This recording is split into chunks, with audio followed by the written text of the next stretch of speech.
नमस्कार दोस्तों, आज एक नए टॉपिक के साथ आप लोग सामने उपस्थित हुआ हूँ।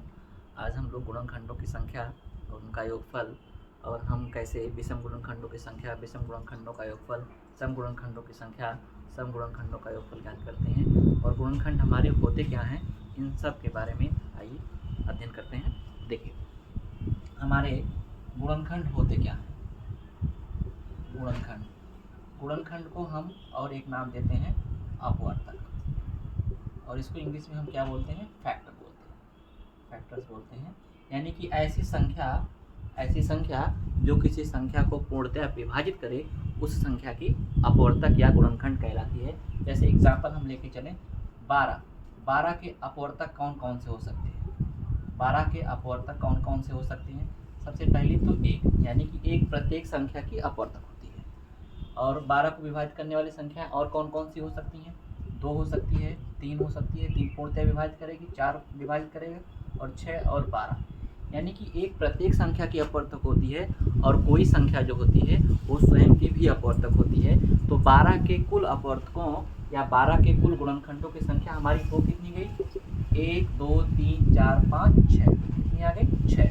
और इसी में हम देख रहे हैं सम गुणनखंड हमारे कौन कौन से हैं, उनकी संख्या क्या हो जाएगी। सम गुणनखंड हमारे देख रहे हैं 2 हैं, 4 हैं, 6 हैं, 12, यानी कि सम गुणनखंड की संख्या हमारी कितनी हो गई, 4 हो गई। सम गुणनखंड की संख्या हमारी कितनी मिल गई, 4 मिल गई। और विषम गुणनखंड की संख्या हमारी कितनी मिल गई, विषम गुणनखंड की संख्या ये हमारी कितनी हो गई, 2 हो गई। 1 और 3, यानी कि विषम गुणनखंडों की संख्या हमारी कितनी मिल गई, 2 मिल गई। तो इस तरह से हम इस क्वेश्चन को सॉल्व कर सकते हैं। अगर हम कहें कि गुणनखंडों का योगफल क्या है, गुणनखंडों का योगफल, तो हम क्या करेंगे, इन सारी संख्याओं को जोड़ लेंगे, वही इनका योगफल हो जाएगा। तो 12, यहाँ पर देखिए 6 4 10 12 22, 22 और 3 25, 25 में हम कितना जोड़ दें, 3 और जोड़ दें, तो गुणनखंडों का योगफल कितना हो जाएगा, 28 हो जाएगा। लेकिन अगर बहुत बड़ी संख्या है तो उनका इस तरह से गुणनखंड लिखना और उनकी संख्या ज्ञात करना, उनका योगफल ज्ञात करना कठिन हो जाता है।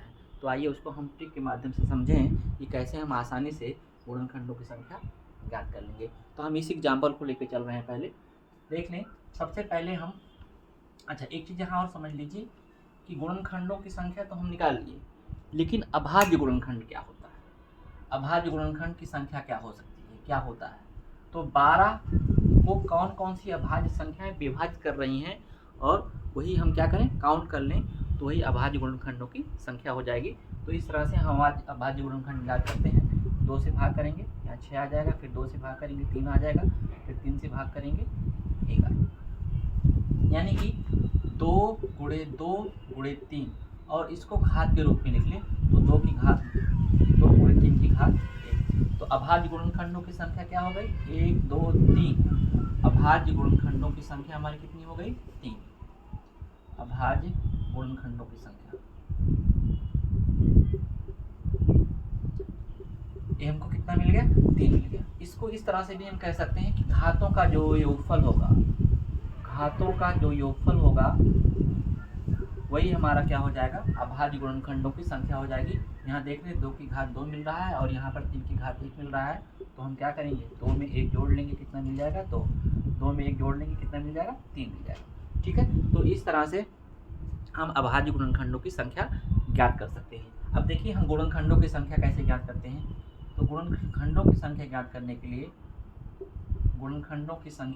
के लिए हम क्या करेंगे, सबसे पहले इस अभाज्य संख्याओं को घात के रूप में लिखेंगे और घात में एक एक प्लस करके क्या करेंगे, उनका आपस में गुणा कर लेंगे, वही हमारे कुल गुणनखंडों की संख्या हो जाएगी। जैसे यहाँ 2 की घात 2 है, तो घात यहाँ 2 मिल रही है, 2 में हम क्या करेंगे, 1 जोड़ लेंगे, और यहाँ पर 3 की घात 1 है, इसमें 1 जोड़ लेंगे और यहाँ पर इनका आपस में गुणा कर लेंगे, यानी कि 3 गुणे 2 बराबर कितना आ गया, 6 आ गया। तो कुल गुणनखंडों की संख्या हमारी कितनी हो गई, 6 हो गई। और हम सम गुणनखंडों की संख्या कैसे निकालते हैं, सम गुणनखंडों की संख्या, तो उसके लिए हम क्या करेंगे, सम आधार जो रहेगा, यहाँ सम आधार क्या है, 2, तो उसकी घात को हम यथावत रखेंगे। सम आधार की घात 2 है तो 2 को यथावत रखेंगे, और यहाँ विषम आधार यानी कि हमारी अभाज्य संख्या 3 है, इसकी घात 1 है, इसमें 1 जोड़ लेंगे, कितना हो जाएगा 2 गुणे 2 बराबर कितना आ जाएगा 4। तो सम गुणनखंडों की संख्या हमको कितनी मिल गई 4। और विषम गुणनखंडों की संख्या हमारी कैसे निकालेंगे? विषम गुणनखंडों की संख्या के लिए सम आधार की घात को छोड़ देंगे। सम आधार की घात को छोड़ देंगे यानी कि 2 की घात 2 है तो इसको 2 को छोड़ देंगे, ताकि जो हमारा अभाज्य संख्या है उसकी घात को ले लेंगे और उसमें एक एक जोड़ेंगे, उनका आपस में गुणा कर देंगे। कितना आ जाएगा यहाँ पर 2, और 4 में 2 जोड़ेंगे 6 मिल जाएगा। और देख रहे हैं कुल गुणनखंडों की संख्या है कितनी 6। चलिए देखिए अब हम कैसे निकालते हैं सम गुणनखंडों का योगफल, विषम गुणनखंडों का योगफल और गुणनखंडों का योगफल।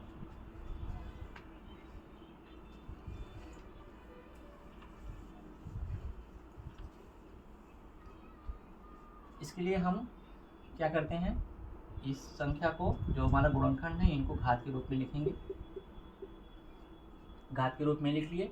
और इसके बाद हमको निकालना है गुणनखंडों का योगफल, गुणनखंडों का योग।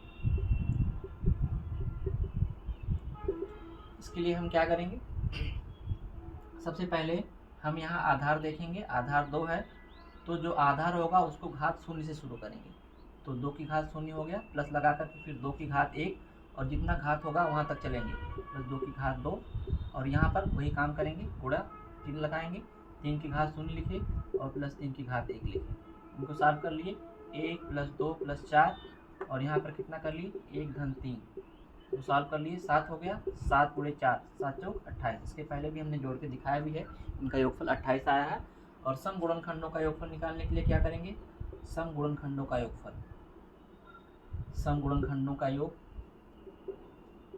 इसको कैसे निकालेंगे, सम आधार की घात जो रहेगा उसको घात 1 से शुरू करेंगे। सम आधार को घात 1 से शुरू करेंगे, तो 2 की घात 1 लिखा गया, प्लस 2 की घात 2, ब्रैकेट बंद किए, 3 की घात 0 प्लस 3 की घात 1, यहाँ कितना आ गया 2 + 4, और गुणे यहाँ पर 1 + 3, यहाँ कितना हो गया 6 × 4 6 × 24। ठीक है।